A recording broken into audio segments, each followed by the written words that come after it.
Olá, estamos mais uma vez reunidos para mais um estudo em grupo. Livro Nosso Lar, André Luiz, Chico Xavier, capítulo 5. Recebendo assistência. É você o tutelado de Clarencio? A pergunta vinha de um jovem de singular e doce expressão. Grande bolsa pendente da mão, como quem conduzia petrechos de assistência. Endereçava-me ele sorriso acolhedor. Ao meu sinal afirmativo, mostrou-se à vontade e maneiras fraternas, acentuou. Sou Lísias, seu irmão. Meu diretor, o assistente Henrique de Luna, designou-me para servi-lo enquanto precisar de tratamento. É enfermeiro? Indaguei. Sou visitador dos serviços de saúde. Nessa qualidade, não só coopero na enfermagem, como também assinalo necessidades de socorro ou providências que se refiram a enfermos recém-chegados. Notando minha surpresa, ele explicou. Nas minhas condições, há numerosos servidores em nosso lar.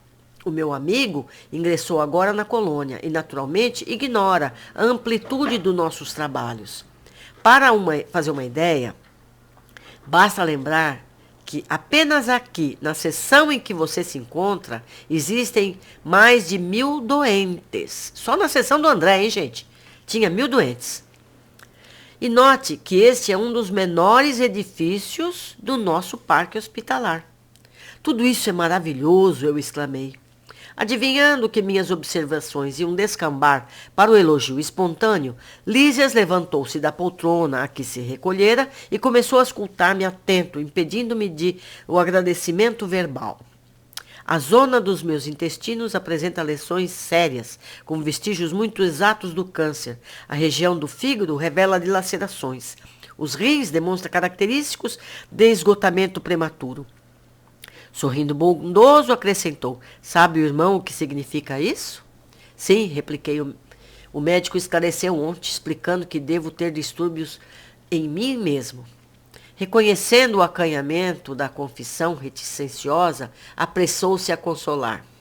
Na turma de 80 enfermos a que devo assistência diária, 57 se encontram nas suas condições. E talvez ignore que existe por aqui os mutilados. Já pensou nisso? Sabe que o homem imprevidente que gastou os olhos no mal aqui comparece com as órbitas vazias? Que o malfeitor interessado em utilizar o dom da locomoção fácil nos atos criminosos experimenta a desolação da paralisia? Quando não é recolhido absolutamente sem pernas? Que os pobres obsidiados nas aberrações sexuais costumam chegar em extrema loucura? Vejam bem, meus amigos, então, o que acontece? A gente pode concluir o que mais? Então, esses espíritos que chegam em nosso lar nessas condições, entre aspas, físicas, se elas não se curarem, se elas não procurarem melhorar a sua condição, elas vão reencarnar nessa situação. Então, isso faz com que a gente entenda certos fatos da vida diária que, para a maioria das pessoas, não tem resposta. Continuando, identificando minha perplexidade natural, prosseguiu. Nosso lar não é estância de espíritos propriamente vitoriosos, se conferirmos ao termo sua razoável acepção. Somos felizes porque temos trabalho, e a alegria habita cada recanto da colônia, porque o Senhor não nos retirou o pão abençoado do serviço. Aproveitando a pausa mais longa, exclamei sensibilizado. Continue, meu amigo, esclareça-me. Sinto-me aliviado e tranquilo. Não será esta região um departamento celestial dos eleitos? Lísia sorriu e explicou. Recordamos o antigo ensinamento que se refere a muitos chamados e poucos os escolhidos na terra. E vagueando o olhar no horizonte longínquo, como a fixar experiências de si mesmo, no painel das recordações mais íntimas, ele acentuou.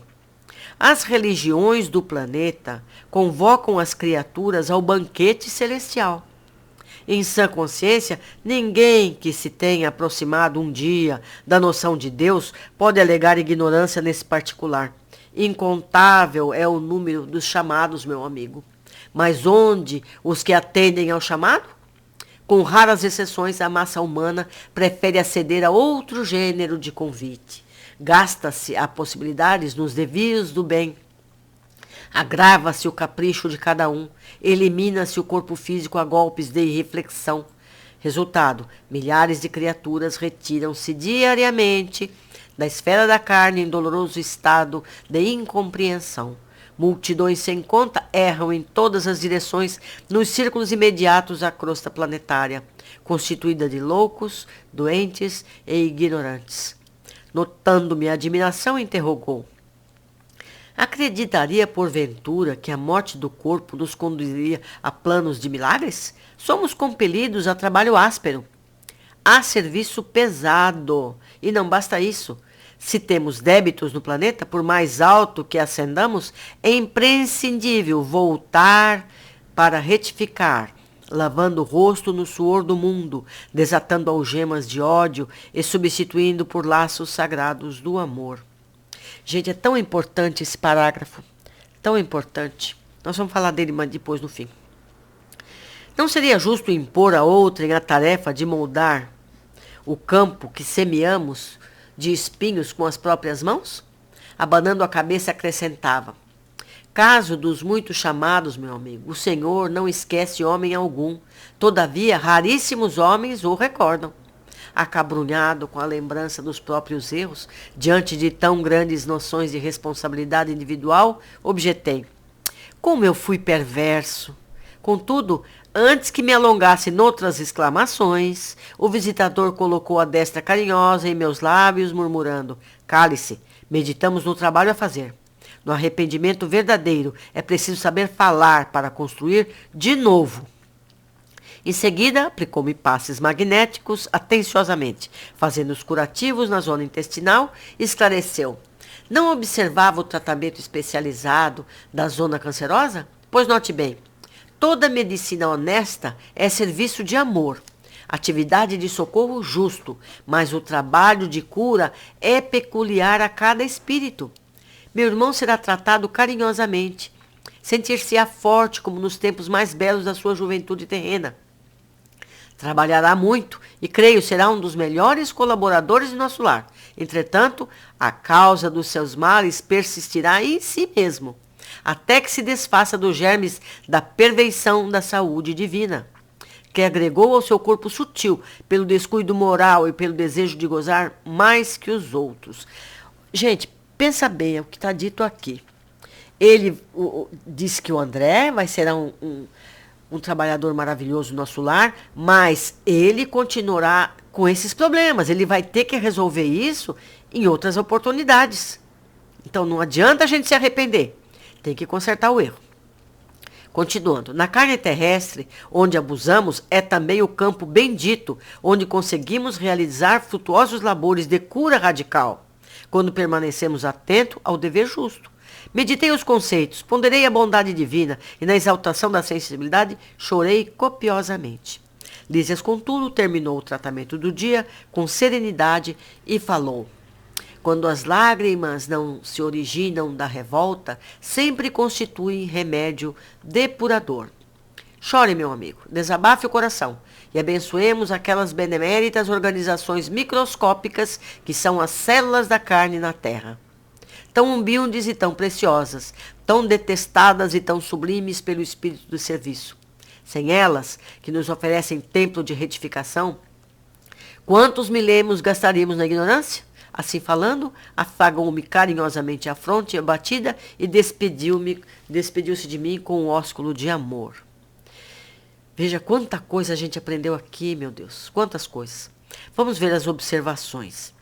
Primeiro, o número de habitantes em nosso lar. Segundo André Luiz, aproximadamente por volta de 1950, o nosso lar contaria com uma média de 1 milhão de habitantes espirituais, divididos em várias tarefas dentro e fora da colônia, designada pela governadoria em seus 6 ministérios, a saber, regeneração, auxílio, esclarecimento, união divina, comunicação e elevação. Dividida em setores de trabalho, lazer e residenciais, como qualquer cidade na Terra.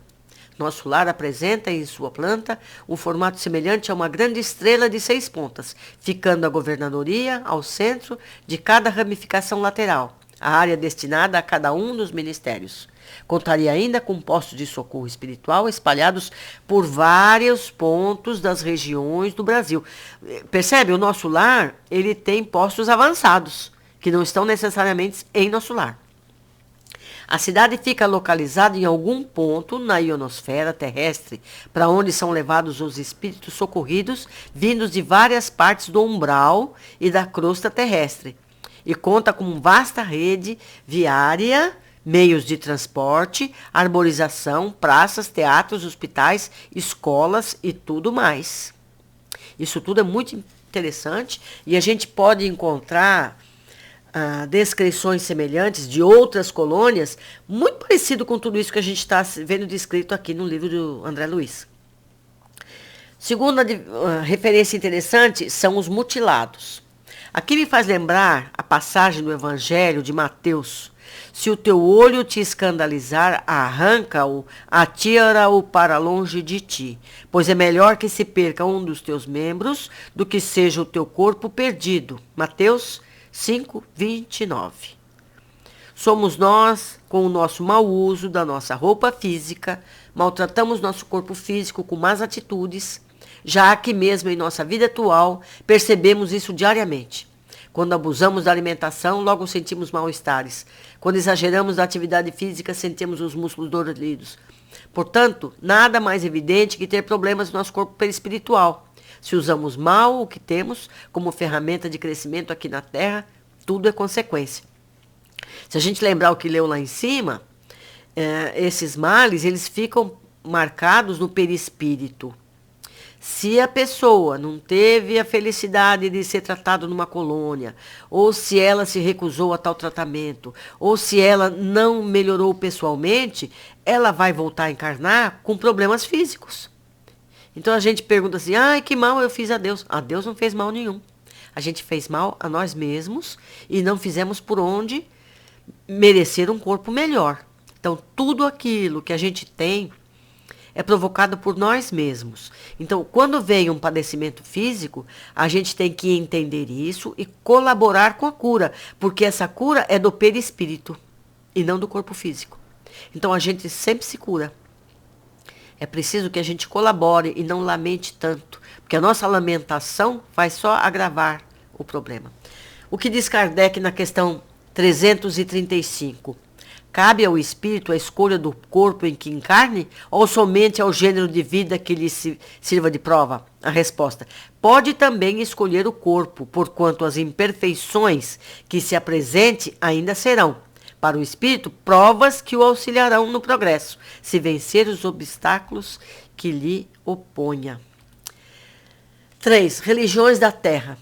Vamos observar que todas as religiões oferecem informações sobre a necessidade de sermos pessoas melhores a cada dia. Não há religiões melhores que as outras, apenas religiões diferentes que atendem a diferentes necessidades individuais. Então, gente, tem pessoas que precisam de determinadas regras que aquela religião lhe oferece. Outra, determinadas informações que aquela religião oferece. Entendeu? A nossa doutrina, ela oferece esclarecimentos que a maioria das doutrinas não oferece. A gente tem que agradecer por esse conhecimento, porque graças ao conhecimento que a nossa doutrina nos dá, a gente entende por que sofre determinadas coisas, por que a necessidade da gente melhorar. Quarta observação, voltar à Terra. Aqui ele nos esclarece que por mais alto que se chegue na evolução espiritual, nós temos que voltar e acertar mesmo as pequenas falhas que deixamos para trás. Quer dizer, não adianta só se arrepender. Tem que se arrepender e consertar o erro que fez. Vemos seguidamente que apesar de conhecermos pessoas de grande bondade, elas não estão livres de dificuldades. Todos aqui temos muita coisa a aprender e corrigir o que fizemos nas oportunidades anteriores. Então devemos estar mais atentos ao que nos acontece diariamente e encarar as dificuldades como oportunidades para acertar. Acertar mais e errar menos. Algumas pessoas perguntam, mas não podemos ter esse aprendizado no mundo espiritual? Sim, Aprendemos sempre, em qualquer lugar, mas aqui nós esquecemos o passado e faremos o que o nosso entendimento atual nos indicar. É como a prova na escola, que fazemos sem poder olhar os livros. Temos que saber naturalmente. Aqui é a prova que nos habilita ao crescimento. Por isso vivemos em um mundo de provas e expiações. Somos testados em nossa verdadeira condição e aproveitamos para acertar os erros passados. Novamente comparamos com a escola. Temos as revisões de matéria e as provas de aferição de aprendizado. Aqui é a mesma coisa, a gente nasce para fazer isso. 5. As lágrimas. Sim, todos podemos chorar, mas é importante que essas lágrimas não sejam de revolta, pois agravaria a nossa situação. Eu amplio esse comentário quando a gente chora por alguém que a gente perdeu. É muito importante que tipo de lágrima a gente verte. A gente não pode ter lágrimas de sofrimento. Você pode ter saudade, mas você não pode sofrer. Porque tudo aquilo que a gente pensa, a gente já aprendeu isso, ele chega àquela pessoa que a gente dirige. Então, se a gente tiver com dor, se a gente tiver revoltado com essa perda, esse nosso querido vai sentir tudo isso. E não é justo, não é verdade? 6. Fixação na culpa ou problema. Notamos que quando André ia retomar as lamúrias, Lísia se apressou a interromper e mudar de assunto. Assim como no dia anterior, mandou que ele pusesse água na boca para parar de repetir a situação. Precisamos evitar ficar remoendo situações já acontecidas. Isso não resolve e ainda reforça o problema. Só há 2 momentos que nada podemos fazer, o ontem e o amanhã. Lamentações nos fazem agravar os sentimentos e nos abate, tirando as energias que podem ser canalizadas para soluções, que são atitudes no agora. É isso, meus queridos. Em breve, um novo capítulo. Até mais.